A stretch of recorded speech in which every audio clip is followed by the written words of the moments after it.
여자에게 이르시되 내 믿음이 너를 구원하였으니 평안히 가라 하시니라.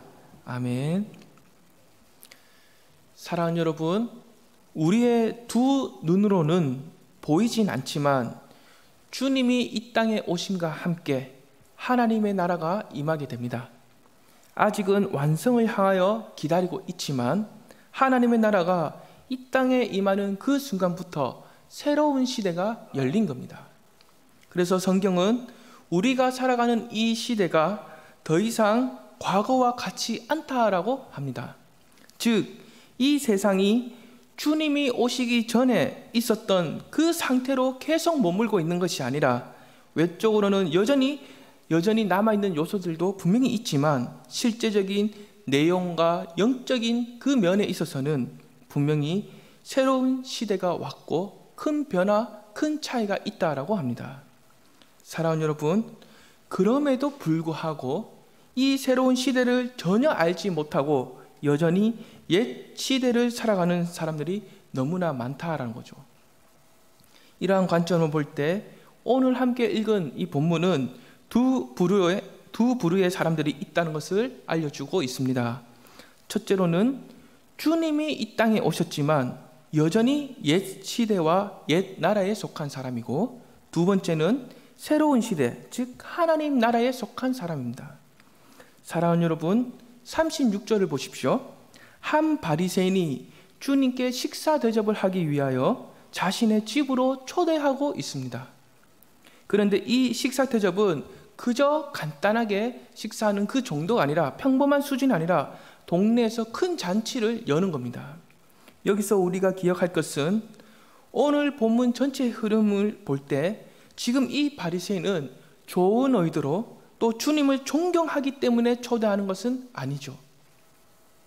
아마도 많은 사람들이 주님께 몰려 들어와서 그 말씀을 듣고 있고, 또한 주님이 기적을 베풀어서 병든 자를 고치시는 것을 볼 때 지금 이 바리새인은 주님에 대한 호기심이 생기기도 하고, 동시에 자신이 주님과 함께 해서 더욱더 유명해지고 싶은 그런 마음이 있었을 수도 있습니다. 사랑하는 여러분, 과거에 우리도 그렇죠. 동네에서 잔치를 하게 되면 어떻게 됩니까?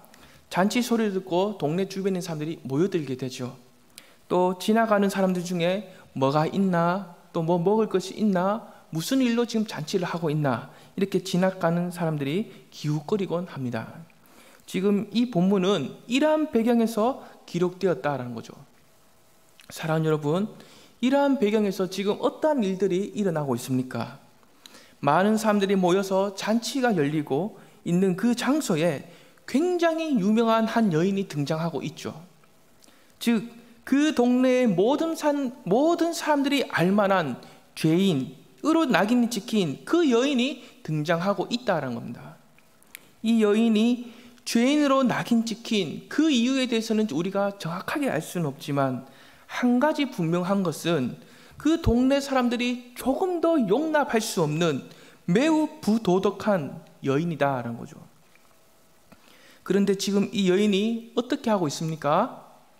바리새인의 집으로 초대받지 않았고 들어올 수도 없는 그러한 상황임에도 불구하고 그 집 안에 계신 주님께 나아왔다라는 겁니다. 사랑하는 여러분, 이 당시에는 가부장 제도가 보편적이에요. 그래서 지금 이 여인이 바리새인의 집에 들어왔다는 것, 이것만으로도 동네 사람들에게 관심이 되는 겁니다.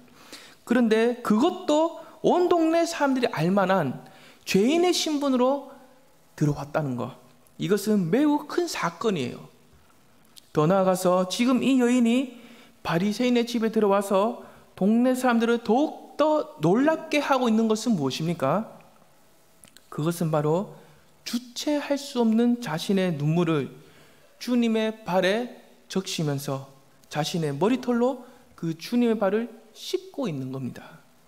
또한 그 발에 입을 맞추며 향유까지 다 쏟아붓고 있는 거죠. 사랑하는 여러분, 이 당시의 문화적 배경을 볼 때 여인이 자기 남편이 아닌 다른 사람들 앞에서 공적인 자리에서 머리털을 풀고 있는 것은 자신의 몸을 그 사람들에게 노출시키는 것과 같은 거예요.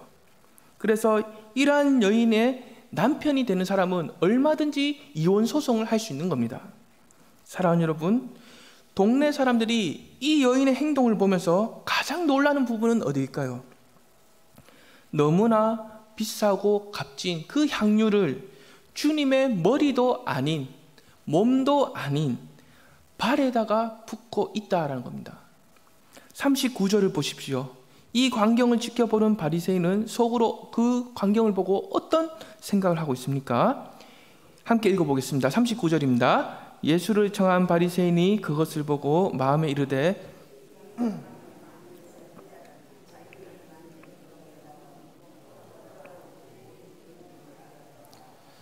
첫째로 바리새인은 그 여인이 죄인이라는 것을 너무나 잘 알고 있었기 때문에 그 여인을 향해서 정죄하며 판단을 합니다.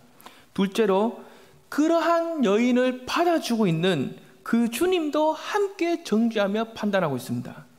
주님에 대한 소문을 들었을 때는 뭔가 자기하고 코드가 맞는 것 같고 그럴듯했는데 막상 자신의 집으로 초대해서 만나보니까 그 주님을 전혀 예측할 수도 없고 너무 혼란스러운 거죠.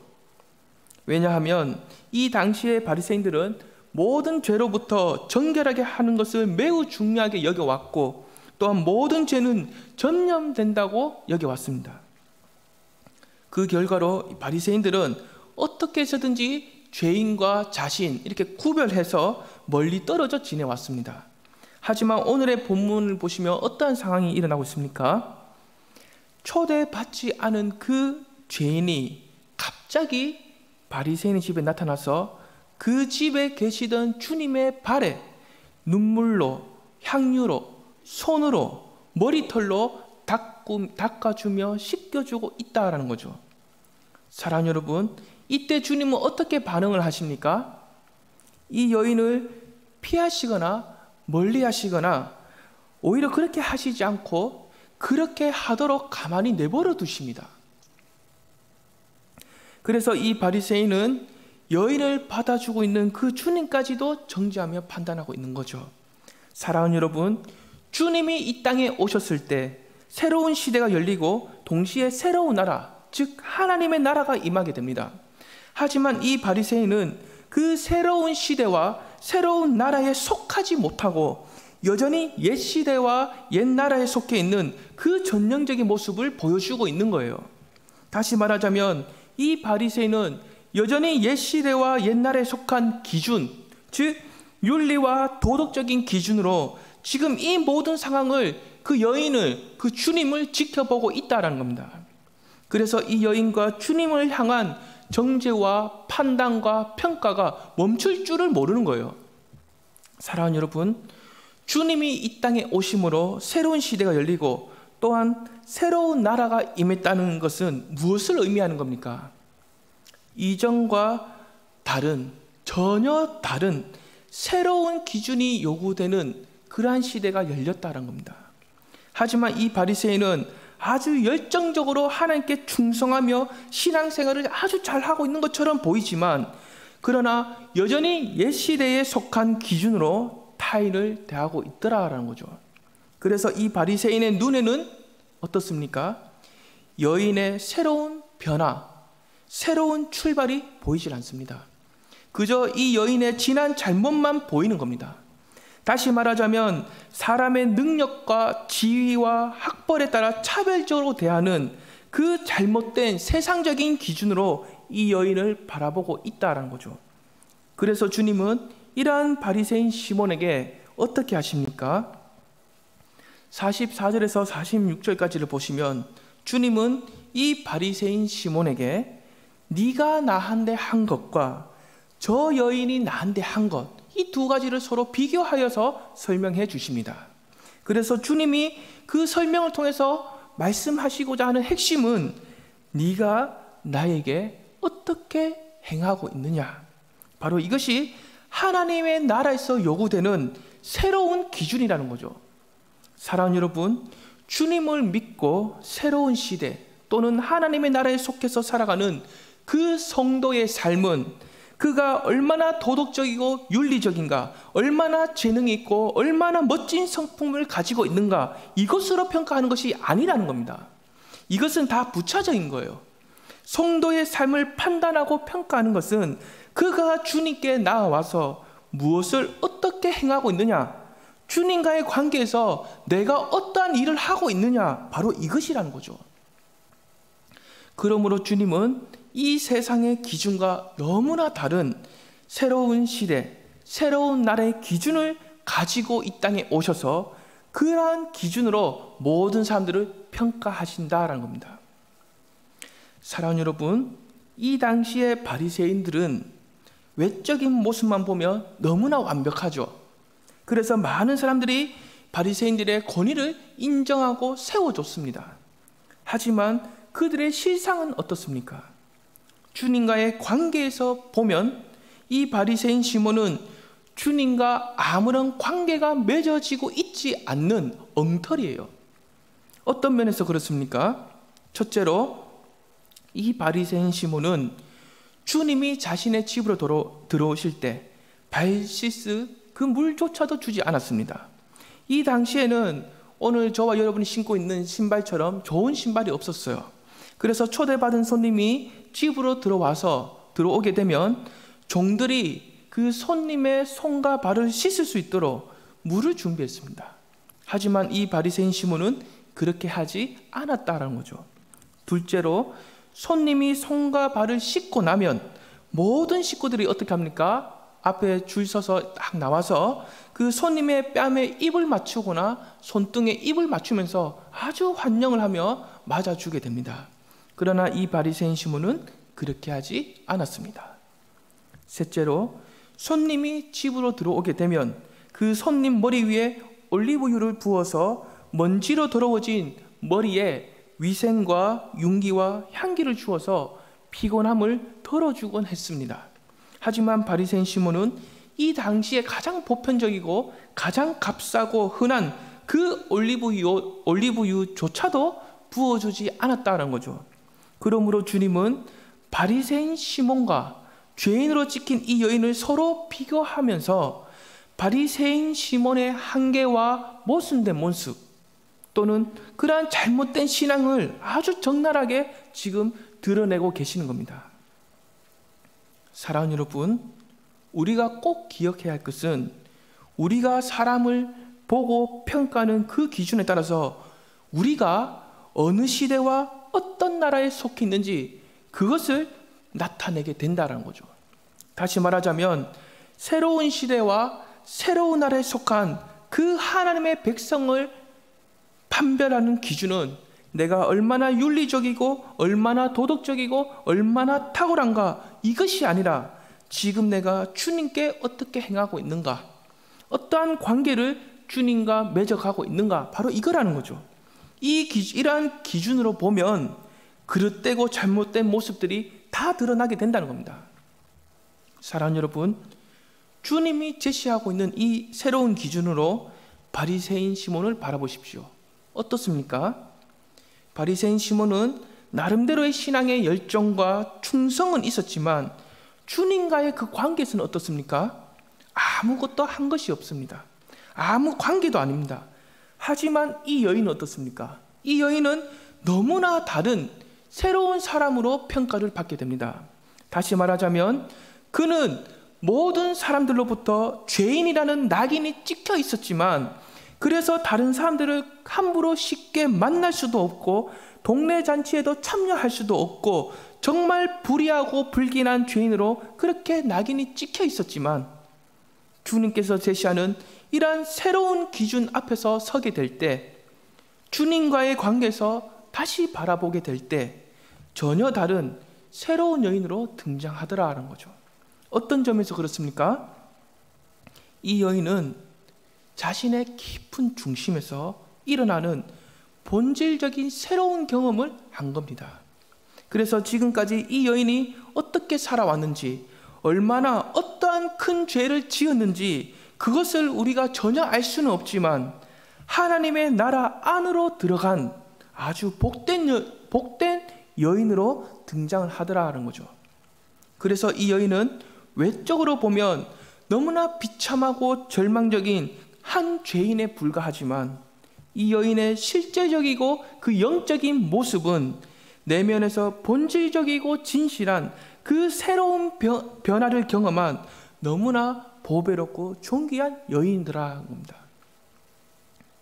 그 결과로 이 여인은 지금 무엇을 하고 있습니까? 주님께 나아가서 자신의 전부를 주님의 발에 쏟아붓고 있습니다. 사랑하는 여러분, 우리가 하나님의 은혜를 통해 진실한 그 내적인 변화가 일어나지 않으면 우리는 어떠한 일이 불가능하게 됩니까? 그것은 바로 사랑하는 것이 불가능합니다. 그 이유가 무엇입니까? 원래 이 세상 모든 사람들은 태어나면서부터 죄인이기 때문에 하나님을 향한 미움과 또 서로를 향한 미움과 적개심이 있는 거예요. 또한 철저하게 타락하고 부패한 자기 중심성과 이기적인 모습이 있습니다. 그래서 겉으로 보기에는 매우 선한 일을 하는 것처럼 보이지만 그 중심에는 항상 내가 있는 거예요. 하지만 이 여인을 보십시오. 자기 중심성과 그 이기적인 마음으로부터 아주 철저하게 벗어나서 자신의 그 지고한 사랑을 어디에 붓고 있습니까? 주님의 발에 붓고 있더라는 겁니다. 사랑하는 여러분, 나와 다른 사람을 평가하는 기준은 주님과의 관계입니다. 그렇다면 그 주님과 어떠한 관계여야 합니까? 그것은 바로 주님을 정말로 사랑하는 관계여야 합니다. 다시 말하자면 내가 매를 맞지 않기 위해서, 불행한 일을 겪지 않기 위해서, 내 마음이 찝찝하지 않기 위해서, 책망을 받지 않기 위해서 주님을 사랑하는 것이 아니라는 거죠. 이것은 나의 중심과 나의 만족을 위한 또 다른 표현의 방법입니다. 주님이 정말로 저와 여러분에게 원하시는 것은 그러한 나 중심으로부터 벗어나서 진실하게 주님을 사랑하는 것, 바로 이것이죠. 이 세상 모든 사람들이 이러한 기준에 서게 되면 자신이 새로운 시대 또는 하나님 나라에 속해 있는지 속하지 않았는지 분명하게 알 수 있다라는 겁니다. 다시 말하자면 얼마나 도덕적이고 윤리적이고 고상한가, 얼마나 많은 사람들에게 사랑을 받고 인정을 받고 높임을 받고 있는가, 이것이 아니라 변화된 그 중심을 통해 주님을 진실로 사랑하고 있는지 이것을 우리가 정직하게 달아보는 것, 이것이 바로 우리 자신과 타인을 평가하는 새로운 기준이다라는 거죠. 사랑하는 여러분, 40절에서 42절까지 기록된 주님의 비유와 43절에 기록된 바리새인 시몬의 답변을 보십시오. 지금 이 여인은 무엇 때문에 어떻게 해서 자신의 그 지고한 사랑을, 그것도 주님의 발에 모두 다 쏟아부을 수가 있는 겁니까? 그것은 바로 주님으로부터 많은 탕감을 받았기 때문에, 많은 용서함을 받았기 때문에 가능한 겁니다. 그래서 47절을 보시면 주님께서는 이렇게 말씀하십니다. 이러므로 내가 내게 말하노니 그의 많은 죄가 사하여졌도다. 이는 그의 사랑함이 많음이라. 사함을 받은 일이 적은 자는 적게 사랑하느니라.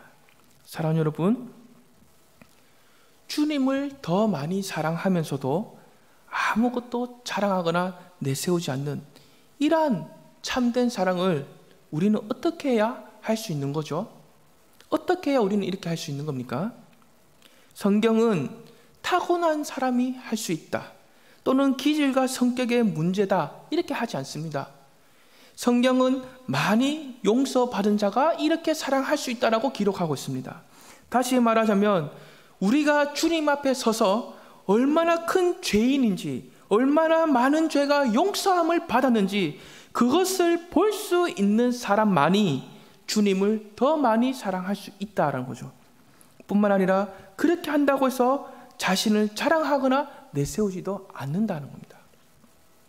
사랑하는 여러분, 47절에서 적게 용서받는 자가 적게 사랑한다라고 할 때 이 바리새인 시몬이 죄를 적게 지었기 때문에 적게 용서받고 적게 사랑한다, 이러한 의미가 아닙니다. 적게 용서받은 자가 적게 사랑한다는 이 의미는 바리새인 시몬이 자신이 얼마나 타락되고 부패되었는지 그러한 본성을 갖고 있는지 그것을 전혀 모르고 있다는 겁니다. 이 반면에 온 동네 사람들에게 죄인으로 낙인 찍힌 이 여인은 자신이 얼마나 타락되고 부패된 그 본성을 갖고 있는지, 그래서 자기 자신에게 얼마나 소망이 전혀 없는지 그것을 정직하게 보고 있다는 거죠. 바로 이러한 사람이 많은 용서를 받아서 많이 사랑하게 된다는 겁니다. 사랑하는 여러분, 오늘 이 말씀을 통해서 주님은 저와 여러분에게 무엇을 원하십니까? 그것은 바로 우리 안에 이러한 바리새인 시몬과 같은 그러한 모습은 없는지 우리 자신이 정직하게 돌아보고 점검하기를 원하신 겁니다. 그렇다면 무엇으로 그렇게 돌아보며 점검하기를 원하십니까? 이 세상 사람들이 말하는 그러한 평가와 기준이 아니에요. 종교적으로 내가 잘 지키고 있는지 그런 것도 아니에요. 도덕과 윤리적으로 남들보다 얼마나 뛰어난지 이러한 것들이 아닙니다.